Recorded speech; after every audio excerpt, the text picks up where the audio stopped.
Et bien bonjour à tous messieurs dames, bienvenue sur cette nouvelle vidéo, j'espère que vous allez bien, c'est Fuku. Aujourd'hui on se retrouve pour l'actualité des marchés financiers. On est le 8 février 2023, les marchés viennent tout juste de tous clôturer, Wall Street aussi. On a un CAC 40 du coup qui a clôturé à 7119 points, moins 0,18%, l'Eurostox dans le vert, plus 0,10, le DAX plus 0,60, le FTSE 100 plus 0,26. Au niveau des US, Dow Jones, moins 0,61, Nasdaq Composite, moins 1,68. Au niveau des marchés asiatiques, Nikkei 225 à moins 0,29%. Un pétrole Brent qui remonte, lui, voilà, qui remonte un peu la pente, j'ai envie de vous dire, qui a été pas mal descendu en début de semaine et puis un peu la semaine dernière aussi quand même.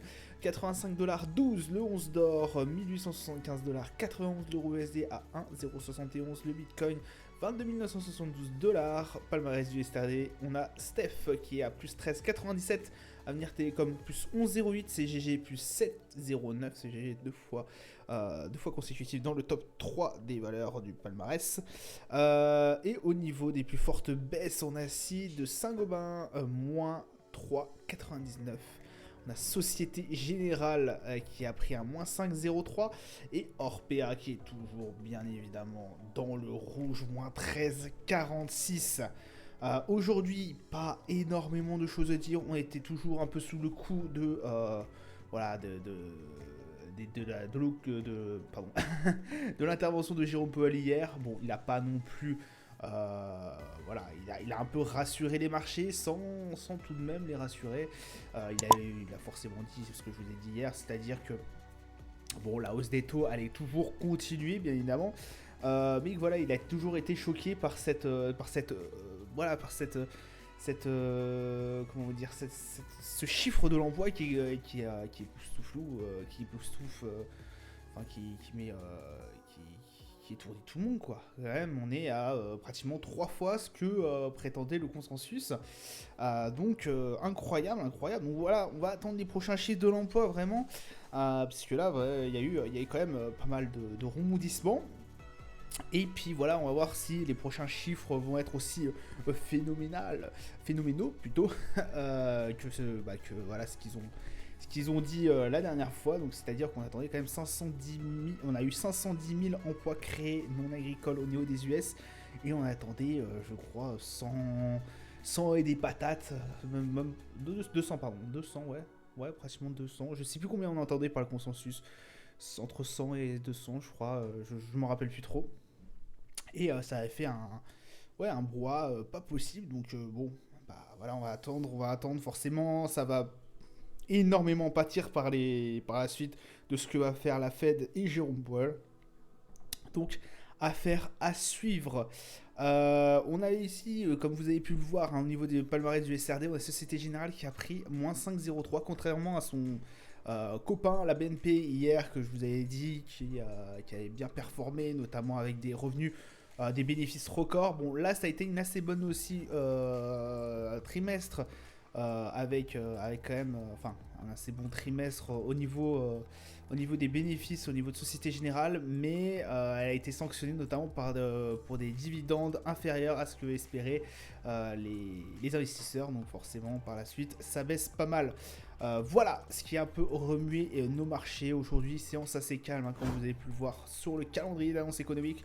On n'a pas eu de grosse annonce. Demain, par contre, en revanche, on a le taux d'inflation au niveau de notre chère Allemagne qui sera regardée de très près, cette inflation qui remonte au niveau de l'Allemagne selon le consensus. 8,9% quand même, au lieu de 8,6% valeur publiée la dernière fois. Donc voilà, toujours un peu de tension au niveau de ces taux d'inflation. Donc à voir forcément ce qui va nous en sortir. Au niveau de nos marchés, on a un marché qui est aux alentours des 7100. Alors, on a clôturé bien évidemment la journée à 7130 points. Bon, ça reste assez correct, j'ai envie de vous dire. Dans le fait que, quand même, on a bien monté en début de semaine aussi. On a bien monté la semaine dernière. Donc, ça reste typiquement très très bon dans l'ensemble. malgré tout. Voilà, même si on a eu une petite séance de pause. Voilà, hier on avait réussi à rattacher quand même les 7180 et quelques. Là, ça n'a pas été forcément le cas. Hein, donc bon voilà, séance de baisse. De toute façon, Wall Street, hier on s'est fait sauver par Wall Street, notamment Jérôme Powell. Là aujourd'hui ça n'a pas été le cas, hein. Voilà, ça n'a pas été le cas, ça a pricé pratiquement toute la journée. Donc voilà, on a réduit juste un petit peu les pertes, mais ça a été assez compliqué. Le RSI, on commence à repasser en zone en dessous, voilà, on commence à quitter un peu la zone de surachat, mais ça reste toujours très proche. Un MACD, toujours une belle tendance haussière, hein, qui s'en dégage forcément au niveau du MACD. Le Nasdaq, on est toujours entre les 13 000 et 12 000 et quelques. Voilà, bon, on est en train de faire une séance, on a fait une séance nulle par rapport à ce qu'on a juste eu un petit gain par rapport à ce qu'on avait il y a 2 jours. Pas extrêmement, voilà, c'est pas non plus catastrophique, j'ai envie de vous dire. Le Nasdaq qui aussi est dans la mouvance, j'ai envie de dire, de la hausse, malgré certains chiffres sortis notamment par les GAFAM, ouais, qui n'ont pas été très bons. On arrive quand même à sortir une petite hausse, alors tant bien que mal, mais voilà, on arrive quand même à sortir, quoi, hein. On attend le moment où on va taper les 13 000 pour voir si ça serait... si on va pouvoir en sortir, quoi, de cette phase extrêmement mauvaise au niveau du Nasdaq, hein, parce que regardez, même malgré qu'on ait une belle hausse depuis quelques semaines, on est vraiment sur pratiquement nos plus bas, hein. Il y a quelques semaines, on était vraiment sur nos plus bas. Donc attention, le Brent qui lui est toujours dans cette range, on est coincé dans les ranges entre les 90 et les 80, voilà, on avait tapé la barre des 80 pendant un moment, on était même en dessous, on avait clôturé en dessous. Tout de suite ça a repris, voilà, on n'arrive pas à soit dégager en dessous des 80$, soit à repasser au-dessus, hein, parce que bon, pendant un moment j'ai cru bien qu'on allait taper ces 90$, ça n'a pas été le cas, vraiment. On a fait un pic, une mèche aux alentours des 88, 60 et quelques. Ça a pas gardé, et puis bon bah là 85, je pense qu'on va se balader aux alentours des 90 et 80 pendant un sacré paquet de temps sur le Brent. Le 11 d'or, alors le 11 d'or on n'arrive plus à repasser au-dessus des 1878, le 11 d'or qui avait fait quand même une énorme progression depuis novembre, début de novembre même. On a eu 2 grosses séances de baisse, voilà, qui a permis un peu, j'ai envie de vous dire que le marché se reprenne son souffle, hein. Voilà, on avait besoin qu'au bout d'un moment ça retrace, hein, parce que regardez, on n'avait pas touché, on n'avait pas cassé cette moyenne de Bollinger depuis un sacré paquet de temps, depuis le 4 novembre 2022 quand même. Rendez-vous compte, et on est et voilà, c'était milieu février qu'on a, début février qu'on a cassé cette moyenne de Bollinger, donc c'est incroyable. À chaque fois qu'on l'a touché, limite, hop, on repassait, et c'était totalement fou. Au niveau du DAX 15 449 pour l'instant. Bon voilà, c'est toujours assez calme au niveau du DAX. Ça a beaucoup bougé bien évidemment demain, forcément avec les résultats de l'inflation. On va attendre ça de pied ferme. Donc voilà, le DAX toujours en zone de surachat au niveau du RSI, et un MACD toujours en belle tendance haussière. Le S&P 4122, on est toujours barré entre les 4003 et les 4000 et quelques. Bon, la barre des 4000 a été franchie avec les annonces et autres. C'est une belle barre qu'on n'avait pas réussi à tenir pendant un paquet de temps, hein, je vous rappelle. Là on avait travaillé, ça n'avait pas marché. Là on a eu une mèche qui avait tapé les 4041, ça n'avait pas marché. Pareil là sur un chiffre, sur une annonce d'inflation, on avait tenté de la casser, hop, on est repassé en dessous très très vite. Je sens que ça fait quand même une belle mèche, mais ça n'a pas marché. 4122 points. Bon, à voir si on va chercher les 4003 au bout d'un moment. Je suis assez confiant, et j'espère que les marchés aussi. Attention quand même, toujours à ce niveau d'inflation. En fait, on est entre... le marché est en train de se relancer, et faire quand même très attention. Voilà. On est toujours un peu dans cette mouvance, si vous voulez. Oui, ça va un peu mieux, mais attention.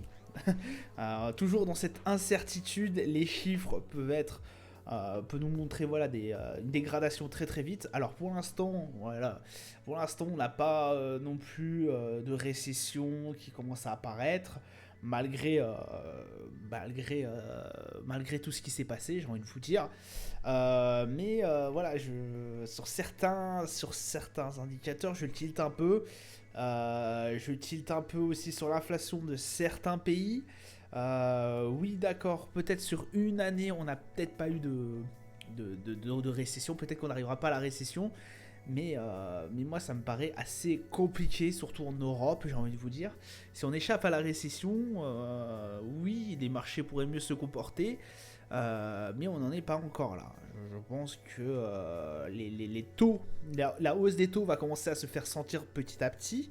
Il faut encore un peu de temps, mais je pense que, voilà, comme je le dis tout le temps, le PIB est en retard par rapport, ses indicateurs sont en retard par rapport à ce qui est le marché réel.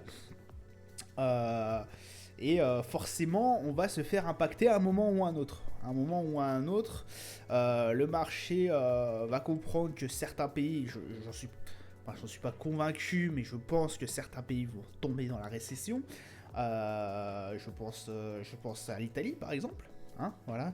L'Italie, je ne pense pas que, voilà, avec tout ce qui sombrit dans la figure, je ne pense pas que, voilà, ils échapperont à la récession.